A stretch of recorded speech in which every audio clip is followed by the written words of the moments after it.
Sa Timog Silangang Asya, ang Pilipinas ang nangunguna sa pagdepende sa coal-powered electricity. Sa katunayan, tayo rin ang maikalawang pinakamataas na singil sa kuryente sa buong rehiyon kasunod ng Singapore.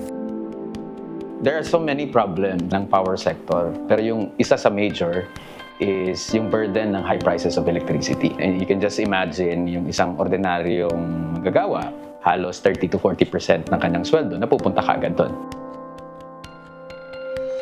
In order to empower the communities, dapat meron silang access to basic services at isa yung kuryente. Kung magtutulungan yung iba't ibang sektor, masusolusyonan natin yung problema sa mahal na kuryente at maiangat natin yung pang-ekonomiyang kalagayan ng mga mamamayan.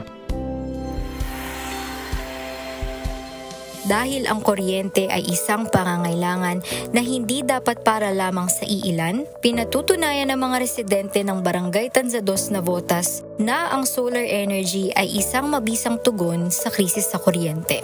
Yung solar energy natin, mas nakapokus doon sa paggamit ng mga pamilya. Ang isang malaking laging tugon nito yung sa mga bata, sa pag-attend ng mga klase, lalo na yung mga bahay na wala namang enerhiya.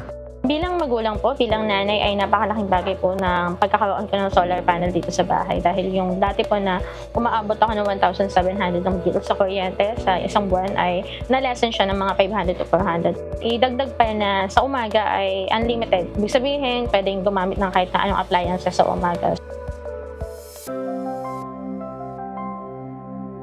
Sa 5 years ko as Sangguniang Kabataan, marami ako nasaksihang pangyayaring na dapat mas maganda pag may solar light.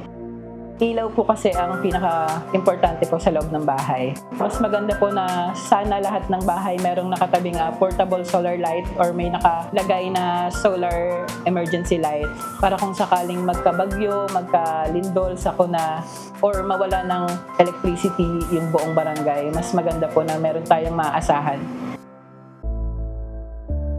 Ang climate crisis na kinahaharap natin ay bunga ng walang tigil na pagsunog ng fossil fuel upang magbigay kuryente sa buong bansa. Ngunit ang parehong krisis na ito rin ang nagpapalala ng mga kalamidad na nagdudulot ng pagkawala ng kuryente at kabuhayan ng maraming Pilipino.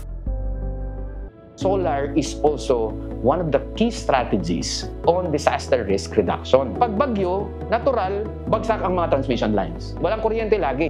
Nakatulong talaga ng sobra yung solar light nung panahong wala po talagang kuryente dun sa building na ginamit namin as evacuation center. And one time, kasama ko si Kapitana, nag-rescue kami ng isang matanda at bata.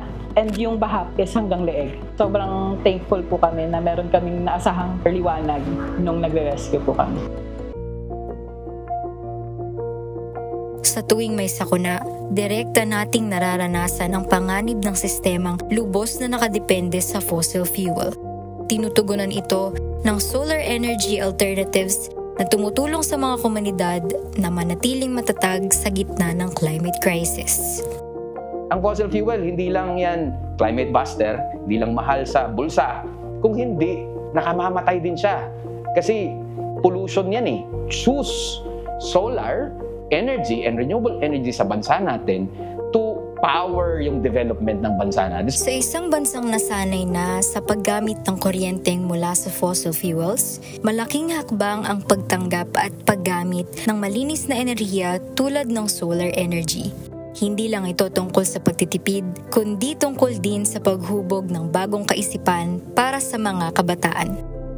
Bata pa lang na-instill ko na sa kanila na ito ay ang likas kayang enerhiya at malinis na enerhiya na mas maganda na dapat ito yung ipinopromote natin. Yung mindset din na gustuhin natin makatulong sa kalikasan natin, lalo na sa sobrang nagbabagong panahon dahil sa climate change ay malaking bagay din ang naipapakita natin sa pamamagitan ng paggamit ng solar energy.